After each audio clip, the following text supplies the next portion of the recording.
Here was a village so remote, so hidden in the folds of mist-covered mountains, that few maps dared to mark its name. The locals called it Kem Village, a place whispered about in nearby towns with the same mixture of reverence and fear one might reserve for haunted shrines. In Kem, time moved differently. Seasons came and went, but the people clung tightly to ancient beliefs, none older, none stranger than the legend of the Pig King. They said long ago, during a time of drought and death, a monstrous pig with the eyes of a man emerged from the forest. It walked on two legs and spoke in the old tongue. The villagers, driven by desperation, offered their daughters to this beast. In return, they received rain, fertile harvests, and, most sacred of all, sons. From that day on, whenever a family had only daughters, the villagers would whisper, "Offer her to the Pig King. He will grant you a boy." It was madness to outsiders. But in Kem, madness and faith were one and the same. Mr. Long lived on the edge of the village, close to the forest's shadow. He was a quiet man with two beautiful daughters, Lin, the elder, and Tham, the younger. His wife had died young. And despite his prayers, no son ever came. Whispers began. The old women muttered near the well. The midwife crossed herself each time she passed his home. One evening, after a failed harvest and mounting debt, Mr. Long stood beneath the banyan tree at the village square. He held up a folded paper smeared with pig's blood and declared, "I offer my daughter Lin to the Pig King." No one laughed. No one cried. They only nodded in grim silence. The marriage ritual was held 3 nights later. By torchlight, Lin was dressed in white and adorned with wildflowers. She did not scream. She did not beg. It was as if she, too, believed in the promise of the Pig King. A procession led her into the woods, to an ancient stone circle where pigs once gathered to die or breed, no one remembered which. Lin was left there alone, beneath the full moon. The next morning, she returned.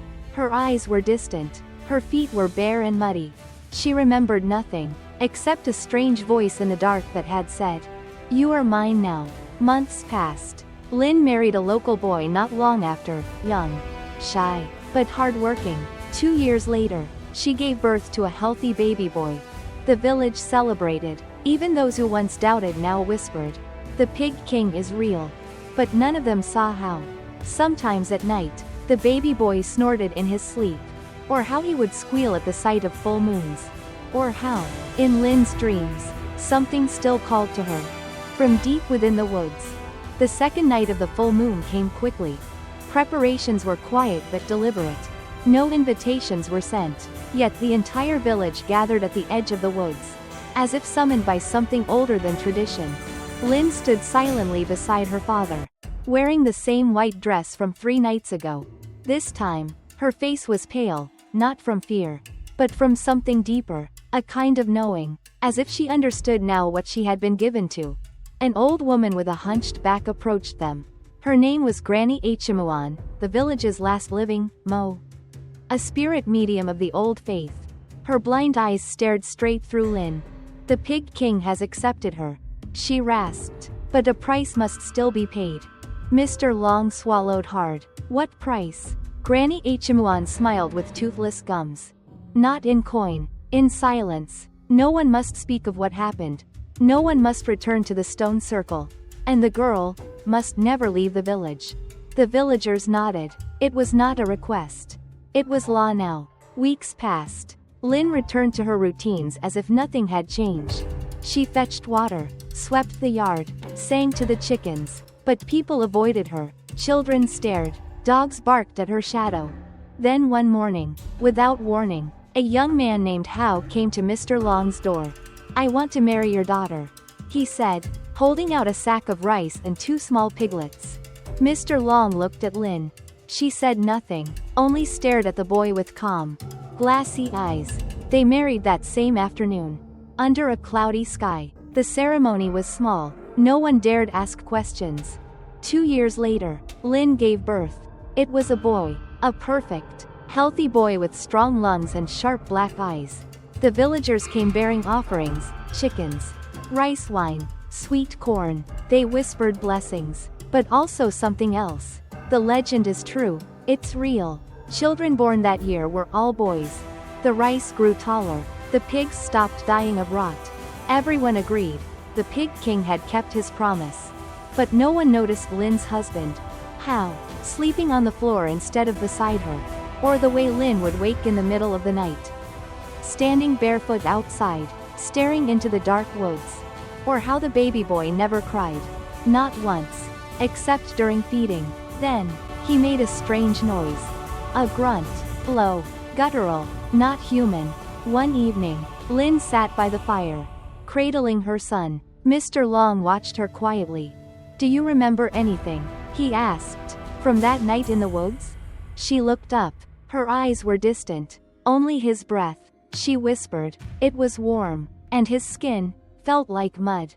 But when he touched my face, it felt like home." And deep in the forest, far beyond the stone circle, something stirred. The earth trembled, roots twisted unnaturally, and a heavy snort echoed beneath the soil. Mine. The year after Lin gave birth, the village of Kem entered a rare time of peace. Harvests were bountiful. Rain came when it should. Women gave birth to sons. No one spoke it aloud. But in their hearts, the villagers believed, the Pig King was pleased. And yet, hunger still gnawed at the edge of Mr. Long's home. The family was growing, 2 daughters, a grandson, and now an aging body to feed.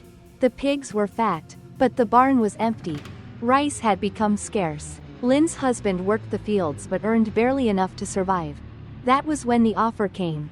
A trader from the south, a rough-skinned man with gold teeth and the smell of fermented fish, arrived with oxen and goods. He saw Tham, now 16, bright-eyed and strong, and made his intentions known. 3 cows, he said, and 5 tons of rice. In exchange for the girl. Mr. Long froze. Lin, holding her child, looked up from the corner. "No," she whispered. "You can't." But her grandmother, old, nearly toothless, her back bent like a hook, spoke over her. "This is a blessing.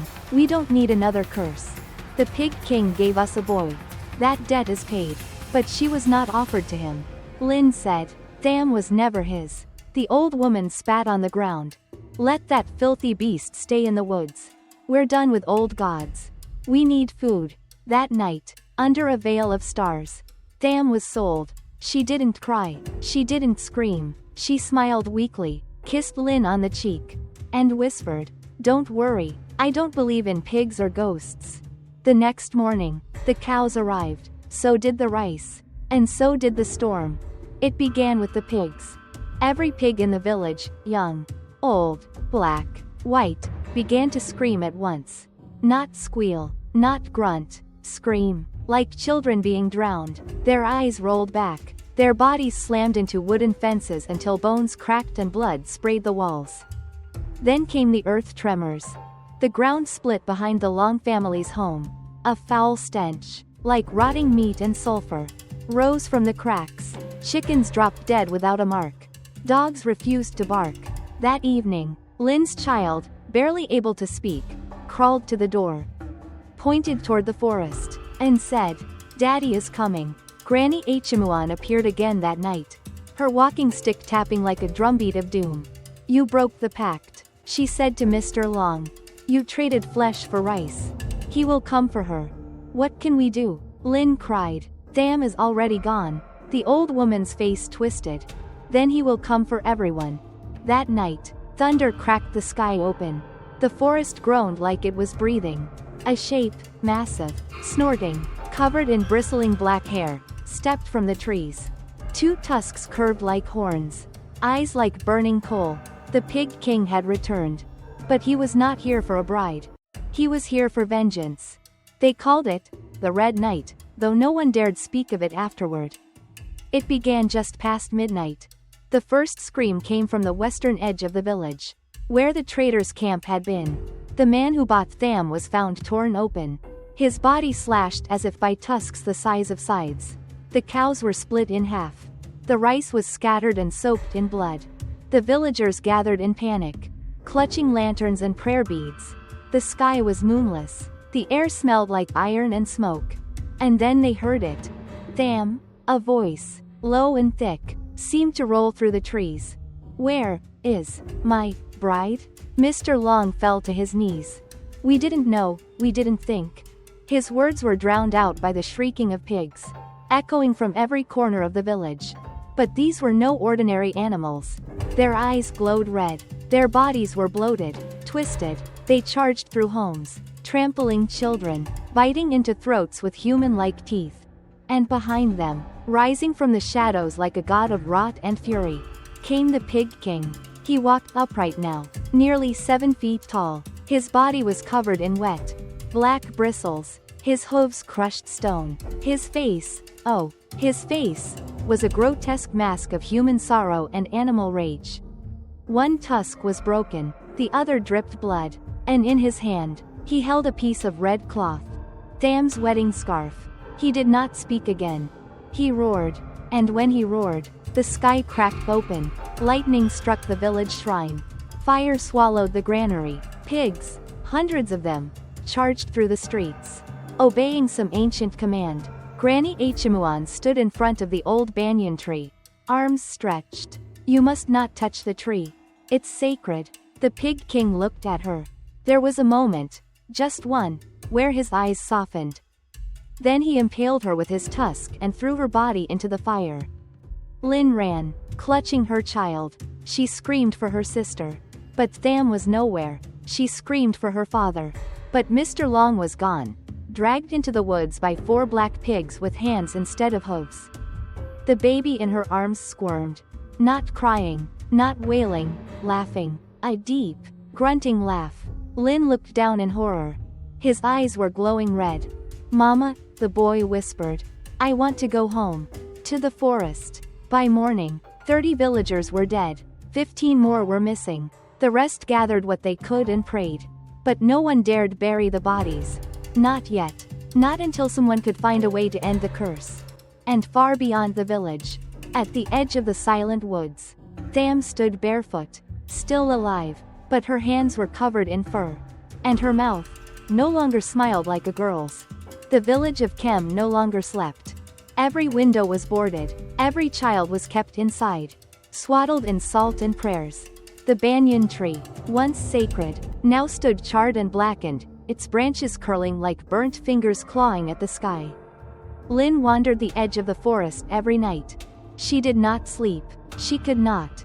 Her son, her beautiful, innocent boy, was changing.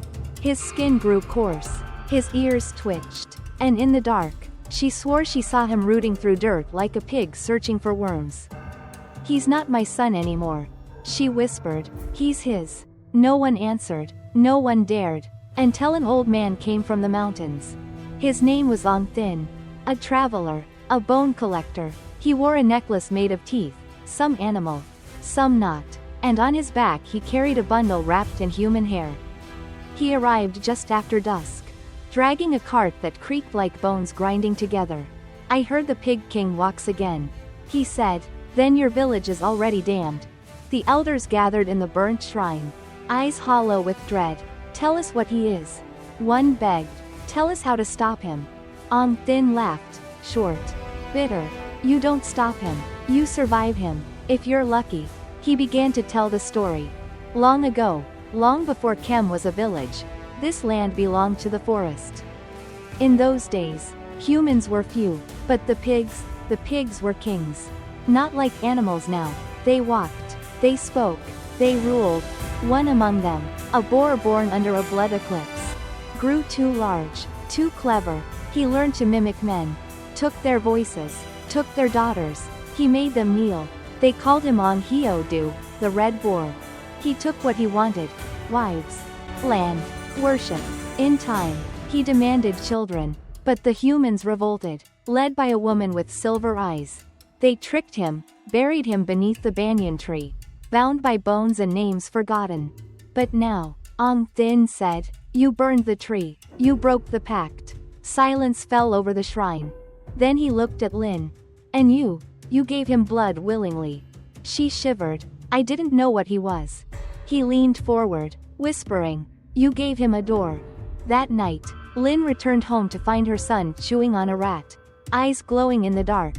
she screamed. But the boy only smiled, his mouth ringed in red. Daddy says you don't understand yet, he whispered. But you will. Meanwhile, in the deepest part of the forest, Tham crouched over a pool of black water, whispering words not her own. She was no longer entirely girl.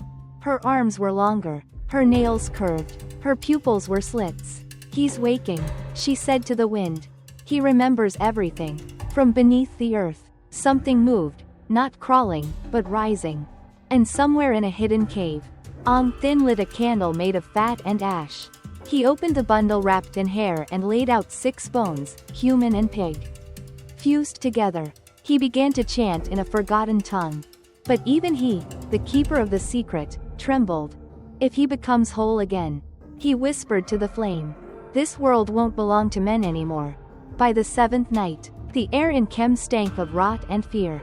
No one dared to speak of hope anymore, only survival. The elders gathered again, this time not to pray, but to plan. They lit black candles, drew circles of salt and blood, and in the middle of the village hall, they placed an old wooden bowl filled with teeth, some from pigs, some from children. Ong Thin stood before them, holding an ancient scroll, its surface cracked like dead skin. He wants a bride? One elder asked. Ong Thin shook his head. He already took one, now he wants balance. Then we must give him someone, the oldest woman rasped. Another girl. A heavy silence fell. All eyes turned to Lin. No, she said, you already gave me. But it wasn't Lin they meant. It was her son.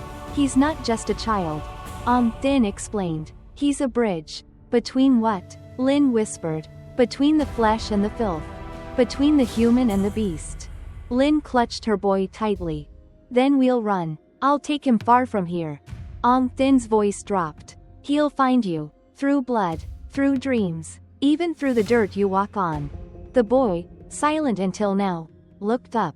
And he grinned. That night, a secret was uncovered. Buried behind the old shrine. Beneath layers of root and rock, they found a sealed jar wrapped in red cloth. Inside, a scroll. And on that scroll, a genealogy. The first daughter of Kem. The original blood pact. The one who willingly laid with the red boar to save her starving village. Her name was Mai, and she was the great-great-grandmother of Mr. Long. The blood had never left his line. Every daughter, every birth, every offering, all of it had been preordained. It was never about the village. Ong Thin murmured. He only wanted them. In desperation, the village turned to ritual. They built an altar of bone and mud. They poured pig's blood into the soil. They dressed a girl in red and placed her in the center of the banyan's ashes. The girl cried. She wasn't from the Long family. But still they begged. Take her instead. Let us live. The forest responded. But not with words. With laughter. Wet. Bubbling. Inhuman. And then, a voice. Wrong blood. The altar exploded in flame. And the pigs came again. In the chaos, Lin fled with her son. Deeper into the forest than she'd ever dared. She followed whispers. Branches parted for her. The boy was calm, almost peaceful. And ahead, at the base of an ancient stone face covered in moss and tusks, Tham waited. But she was no longer fully human. Sister, she said, voice layered with many. He's almost awake. The offering must be made. But not to end this. She touched Lin's child. To begin it, Lin ran for 3 days and nights, clutching her son, now strange, distant, silent. He did not eat, did not sleep, did not cry. On the 3rd night, she collapsed beneath the roots of an ancient tree. Its trunk twisted like a serpent frozen in pain. There, in the quiet, Tham appeared. She was not the girl Lin once knew. Something older lived behind her eyes now, something cold, vast, and wild. Her voice was soft, but it echoed like wind through bones. You shouldn't have come. Lin crawled to her, arms outstretched. You're still my sister. You remember, don't you?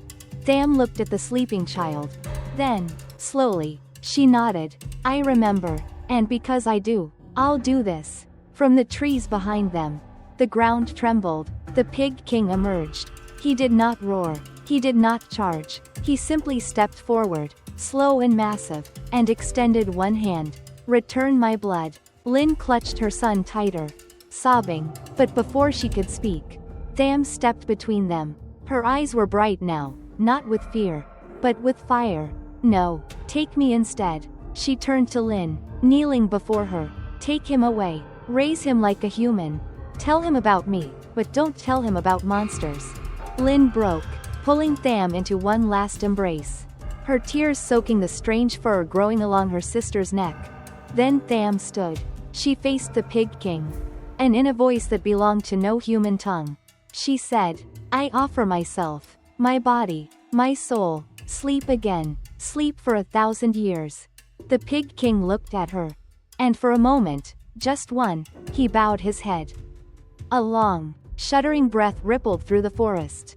Leaves stilled, the wind died, the pigs in the village collapsed, lifeless. The sky cleared, and then, like mist beneath morning light, Tham faded, not into death, but into something beyond names. The Pig King faded too, and with him, the curse. 3 years later, the village of Kem was green again. No one spoke of the Red Knight. No one spoke of the Pig King. But in a quiet house on the edge of the forest, a young mother told bedtime stories to her son. About a girl who married a monster, but whose love made him human. They lived deep in the woods. She whispered, brushing back the boy's hair. No one ever found them again. But every spring, if you listen closely, you'll hear her laughter in the wind. The boy giggled, dimples deep. His eyes, no longer red, shone like morning.